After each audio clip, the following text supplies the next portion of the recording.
Dia beraniin diri nih, buka satu mata nih, ngintip gitu kan, ngintip gitu. Dia melek deh tuh, dia ngelirik.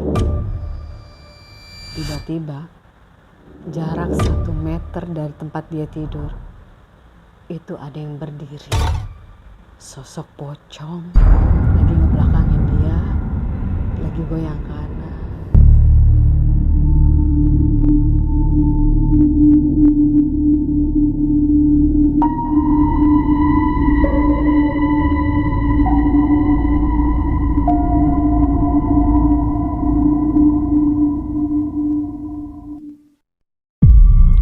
Bismillahirrahmanirrahim. Assalamualaikum warahmatullahi wabarakatuh. Halo, apa kabar semua? Selamat datang kembali di channel Horror Insight. Seperti biasa, gue Rika Anwar mengucapin terima kasih kepada kawan-kawan yang sudah mensupport dengan subscribe, like-nya, komen, dan nge-share di video-video kami sebelumnya. Dukungan kawan-kawan membuat kami lebih semangat dalam menayangkan kisah seram yang lebih menyeramkan lagi. Terima kasih banyak, dan semoga kita semua dimudahkan segala urusannya. Amin ya rabbal alamin. Oke, dalam kesempatan kali ini gue akan menceritakan beberapa pengalaman seorang teman sejak dia kecil hingga dia dewasa. Sebut aja namanya Janeti atau biasa kita panggil dia Eti. Boleh dibilang dia ini mempunyai indera keenam atau sensitif untuk merasakan atau melihat hal-hal gaib di sekitar dia. Bahkan ketika untuk diminta menceritakan sendiri pengalaman kisah seramnya, dia merasa malu.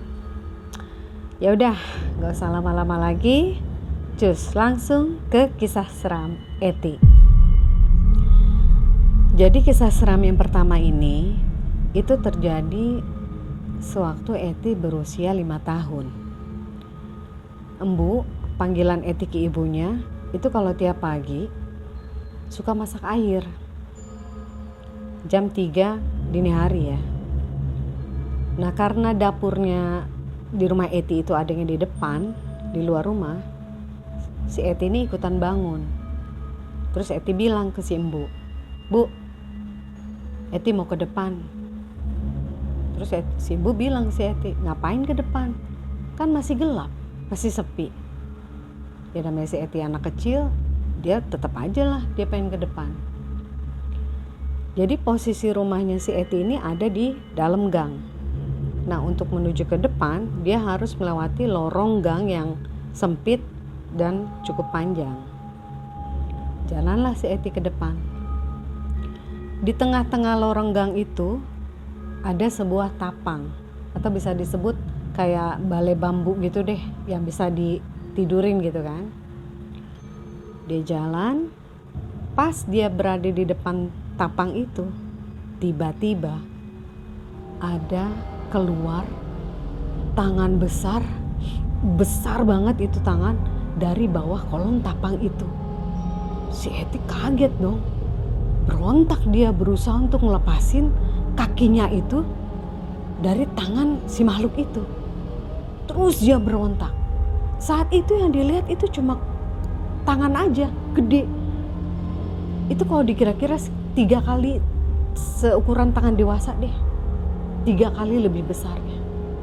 Dia terus berontak berusaha ngelepasin kakinya itu dari si makhluk itu. Tanpa berteriak. Gak lama itu tangan lepas sendiri. Ya udah, seperti gak terjadi apa-apa, jalan lagi aja itu si Eti ke depan. Begitu sampai di depan gang, dia lihat nih jalanan kanan kiri masih sepi, emang masih gelap kan. Akhirnya dia putusin dah untuk balik lagi ke rumahnya. Dan seperti tidak terjadi apa-apa lagi, dia biasa aja itu ngelewatin lorong gang. Bahkan ketika dia sampai di depan tapang itu lagi, dia berdiri di situ. Dia diam ngeliatin tapang itu. Bahkan dalam hati dia bilang, kok kakinya gak dipegang lagi? Polosnya anak kecil itu. Saking penasarannya, dia sempet lihat ke kolong bawah tapang. Siapa sih tadi yang megang kakinya dia? Dia longoklah ke kolong tapang. Ternyata kosong. Gak ada apa-apa di tapang itu. Akhirnya dia berdiri lagi. Dia liatin lagi itu tapang. Lama dia di situ berdiri ngeliatin aja. Gak lama si Embu manggil, "Eti, ngapain di situ? Udah balik masuk ke dalam rumah." Ya udah, akhirnya dia baliklah ke dalam rumah, pulang. Ternyata tapang itu dulunya bekas tempat tidur saudaranya yang udah meninggal. Oke, kita lanjut ya ke cerita selanjutnya. Cerita kedua ini terjadi ketika Eti kelas 2 SD. Kejadian itu dialami Eti setelah kakaknya Eti itu meninggal karena sakit. Jadi menurut keluarga Eti, kakaknya Eti itu meninggal secara tidak wajar. Kebetulan gue juga kenal sama kakaknya Eti dan sempat dengar cerita ini walaupun sedikit, gak terlalu banyak. Sebelum meninggal, itu di setiap jam-jam ganjil, kayak jam 1, jam 3, jam 5, jam 7, itu kakaknya Eti sering merasa kesakitan atau teriak-teriak lah kayak orang kesurupan. Sudah dibawa ke dokter ini, dokter itu, tapi tetap aja hasilnya ya normal-normal aja. Dalam arti kakaknya Eti ya sehat-sehat aja, gak ada penyakit yang serius. Keluarga curiga bahwa kakaknya Eti itu seperti diguna-guna atau disantet. Akhirnya dipanggillah orang pintar untuk mengobati secara spiritual.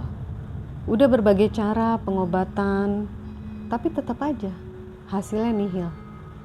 Bahkan sempat kakaknya Eti itu diminta untuk menyeberang pulau atau menyeberang lautan supaya serangan santet ini tidak terus menyerang kakaknya Eti. Dan akhirnya kakaknya Eti tidak kuat dan akhirnya pun meninggal dunia. Jadi di malam hari setelah kakaknya itu meninggal, Eti merasakan kejanggalan di dalam rumahnya. Jadi setiap malam tuh Eti sering mendengar nih suara kakaknya itu manggil-manggil Embu.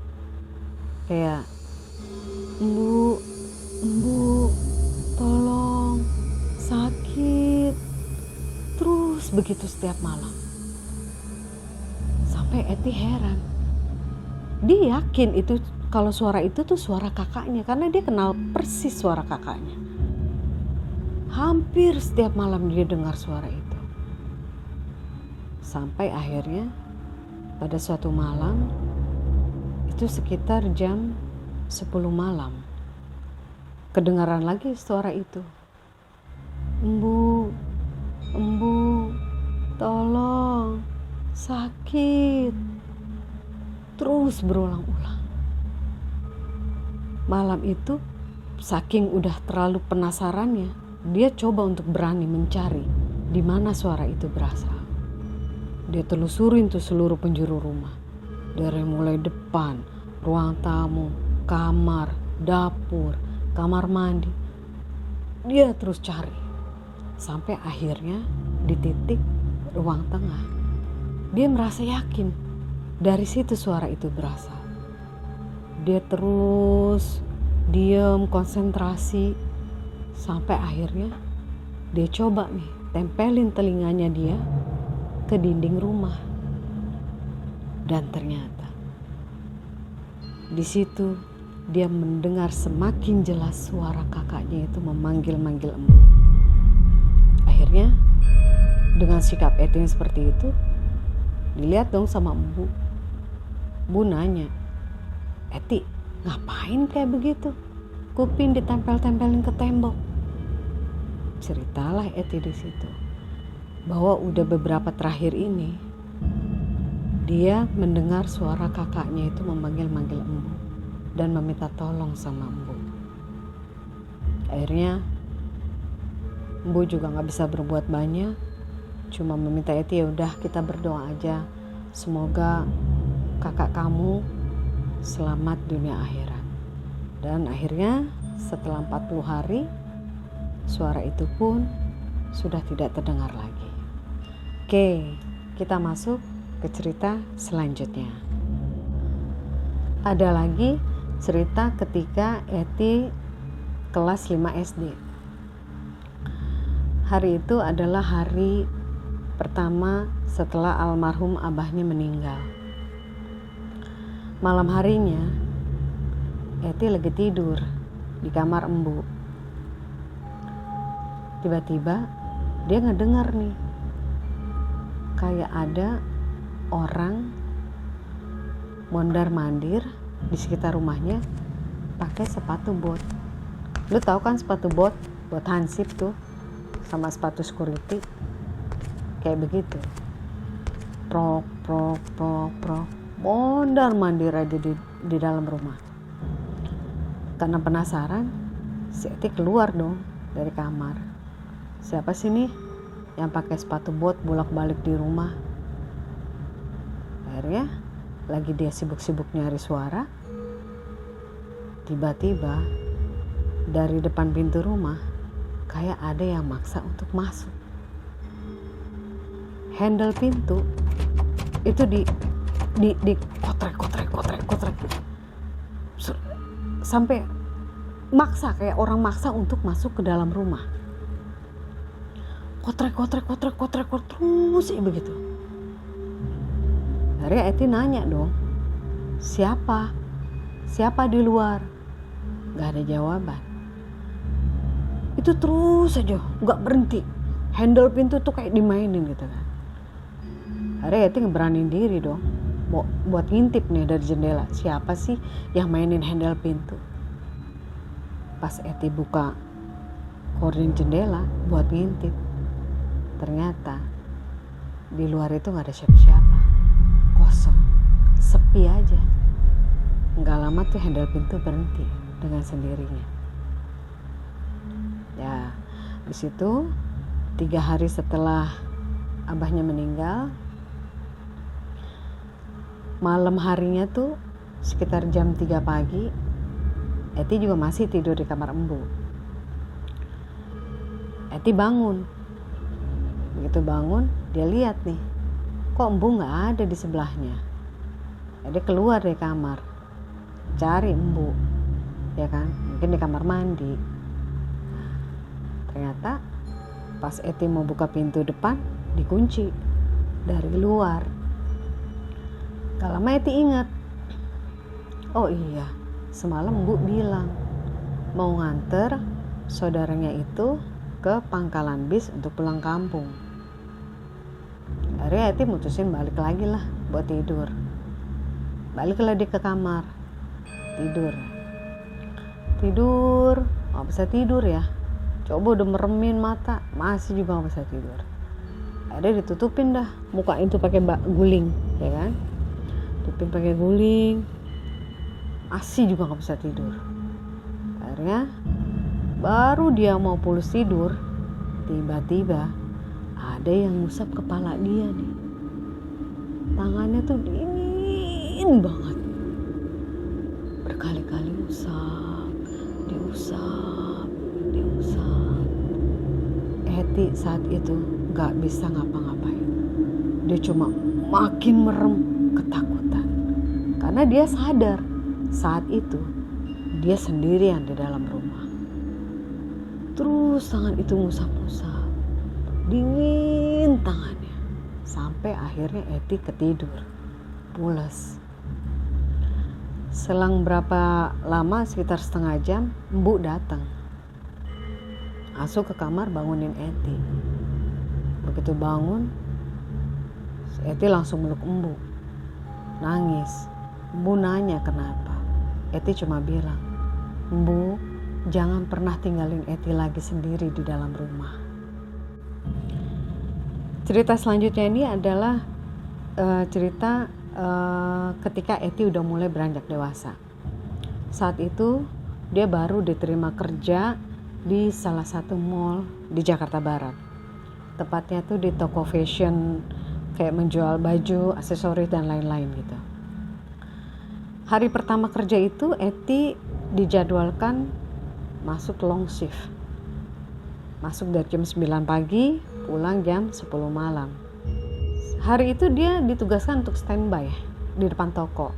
Sambil mempelajari lah produk-produk apa aja sih yang dijual di toko itu. Akhirnya sampai malam nggak ada kejadian apa-apa tuh. Menurut Eti nggak ada sesuatu yang aneh atau apa, ya biasa-biasa aja gitu kan. Akhirnya besok harinya dia masuk pagi lagi. Jam 9 ditugasi nih sama seniornya untuk mengganti baju display di patung manekin. Pada saat dia mengganti baju display di patung manekin, Eti merasa aneh. Akhirnya dia nanya dong ke temennya itu yang udah lama kerja di sana. Eti nanya, "Kak, ini kok manekin gak ada kepalanya semua? Semalam saya lihat ini 3 patung manekin ini ada kepalanya." Sontak si temennya ini bingung dong, heran. Dari dulu juga manekin-manekin ini gak ada kepalanya, Ti. Patung manekin biasa aja yang gak ada kepalanya. Tapi Eti masih merasa gak percaya gitu ya. "Serius lu, Kak? Soalnya semalam gue lihat 3 patung manekin ini itu semua ada kepalanya. Jadi kalau emang gak ada kepalanya, berarti semalam kepalanya siapa dong?" Akhirnya si temannya ini ngomong ke Eti, "Ya udah, makanya kalau kerja jangan ngelamun, fokus, serius. Udah biasa itu mah, orang baru suka dikerjain sama penghuni toko ini." Situ keesokan harinya Eti masuk pagi lagi nih, long shift lagi dari jam 9 sampai jam 10 malam. Pas sudah mau tutup toko, Eti kebelet pipis. Akhirnya dia buru-buru lah ke toilet. Dia ingat, aduh bentar lagi toilet bakal ditutup nih sama petugas mall. Nah, dia buru-buru, pas sampai sana kebetulan masih buka toiletnya. Dan untungnya nih dia kenal deket nih sama penjaga toilet. Akhirnya diperbolehin lah dia masuk. Sambil ngomong nih si penjaga toiletnya, "Ti, buruan ya, jangan lama-lama. Udah tuh pakai aja tuh toilet yang di tengah yang masih kebuka." Akhirnya Ti masuk dong buru-buru ke toilet yang di tengah yang masih kebuka, pintunya belum dikunci. Pada saat di dalam toilet, si Eti denger nih, toilet sebelah kiri kayak ada yang lagi buka keran air. Dalam hati si Eti mikir dong, wah si Empok bohong nih, katanya udah gak ada orang. Ini buktinya masih ada yang pakai toilet sebelah. Ya udahlah, pikir si Eti. Akhirnya selesai, dia keluar dong toilet ke wastafel sambil cuci muka dia. Cuci muka, dia sembari ngeliatin toilet yang sebelah kiri itu dari cermin. Dia mikir, ini kok orang lama amat ya gak keluar-keluar gitu kan. Pikir udahlah, dia juga gak punya perasaan apa-apa, karena dia pikir kan itu orang, jadi dia gak ada perasaan takut atau apa gitu. Gak lama dia keluar lah toilet, ya kan. Tahu-tahu nih si penjaga toilet main tutup aja tuh pintu depan, kunci.